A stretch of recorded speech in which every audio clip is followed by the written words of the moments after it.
Hi மக்களே, நம்ம தோட்டத்தில் விவசாயத்தை தொடங்க போகிறேன் அப்படின்னு சொல்லியிருந்தேன் இல்லையா? அதனால இன்னையிலேருந்தே நம்ம தொடங்க போகிறாங்க. ஒரு அண்ணன் நமக்கு சப்போர்ட்டுக்கு வந்திருக்காங்க. அந்த அண்ணன் இருக்கிறதுனால கையோட வேலையை தொடங்கிடலாம் அப்படின்ட்டு நம்ம தோட்டத்தில் வந்து முனியாண்டி சாமி இருக்காங்க அந்த மரத்தில். அதனால சூடம் பத்தியெல்லாம் பொருத்தி அவரை கும்பிட்டுட்டு தாங்க தொடங்க முடியும். இதை கூட ஒருத்தங்க கிண்டல் பண்ணியிருந்தாங்க, மரத்தில் எப்படி சாமி இருக்கும் அப்படின்னு. நம்ம முன்னோர்கள் ஏகப்பட்ட மரத்துல மஞ்சள் துணியும் சந்தன குங்குமம் வைக்க போய் தாங்க இன்னைக்கு ஓரளவுக்காவது நம்ம ஊர்ல வந்து மரம் இருக்கு. இல்லைன்னா நம்ம நிழலுக்கும் மழைக்கும் கூட ஒரு மரம் கூட நம்ம கண்ணுல பார்க்க கூட முடியாது. ஸோ அப்போ வந்து நம்ம வேலையை தொடங்கியாச்சு. சூடம் பொருத்தி சாமியெல்லாம் கும்பிட்டுட்டு ஹஸ்பண்ட் தாங்க ஃபர்ஸ்ட் வேலையை ஆரம்பிச்சாங்க. ஏன்னா அவங்க வந்து ரொம்ப ராசியானவங்க. நான் பெருமைக்காக சொல்லலை. நம்ம வீட்டில் ஒரு உண்டியல் வாங்கினா கூட அவரை தான் ஃபர்ஸ்ட் அதில் 10 ரூபா போட சொல்லுவேன். நம்ம பிள்ளைங்களுக்கு சாப்பாடு முதல்ல ஊட்டினது அவங்க தான். நம்ம குடும்பத்தில் வந்து என் தங்கச்சி பிள்ளைங்க எல்லாருக்குமே சாப்பாடு ஊட்டுறது இவராக தான் இருக்கும். ஏன்னா அவங்க நல்லா சாப்பிடுவாங்க. அதனால அவங்க குழந்தைங்களுக்கு சாப்பாடு ஊட்டினா குழந்தைங்க நல்லா சாப்பிடும் அப்படின்னு சொல்லிட்டு, அதுவும் இல்லாமல் காசு நம்ம கடையில் போனி பண்ணுறதா இருந்தாலும் ஃபர்ஸ்ட் அவரை பண்ண சொல்லிடுவேன். அவர் பிஸ்னஸ் ஸ்டார்ட் பண்ணாங்க அப்படின்னா சூப்பராக இருக்குங்க.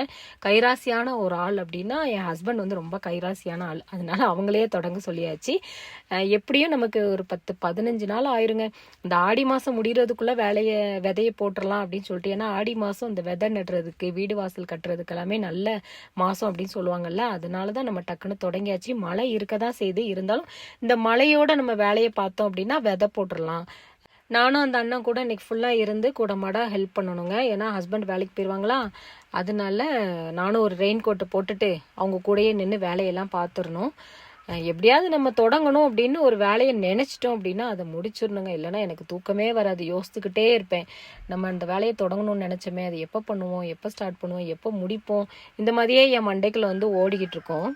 இன்னொரு விஷயம் என்னன்னா, நம்ம தோட்டம் ஃபுல்லாக சதம்பா இருக்கா, அட்டை தாறுமாறா இருக்குங்க.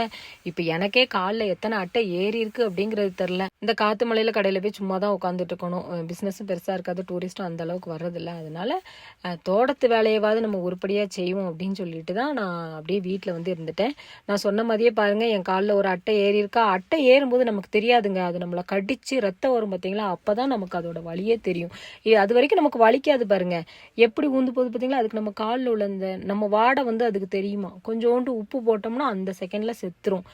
இன்னும் வேற எங்கெல்லாம் அட்டை இருக்குன்னு தெரியல. அப்புறம் கை ஊறிக்கிட்டே இருந்துச்சா, விரலுக்கு இடையில பாருங்க அந்த களையெல்லாம் அள்ளி போட்டோன்னா அந்த விரலுக்கு இடையில அட்டை போய் உட்காந்துட்டு நறுக்குன்னு நீ கடிச்சிருச்சு. கடிச்சதுக்கு அப்புறம் தான் எனக்கே தெரியும். அப்புறம் அந்த அட்டையை பிடுங்கி எடுத்து அதையும் உப்புல போட்டாங்க. ஸோ அட்டை கடிச்சா இந்த உப்பு போட்டோம் அப்படின்னா அது வந்து டக்குன்னு செத்துரும். ஆனால் ரத்தம் வந்து கொஞ்ச நேரத்துக்கு வந்துகிட்டே தான் இருக்கும்.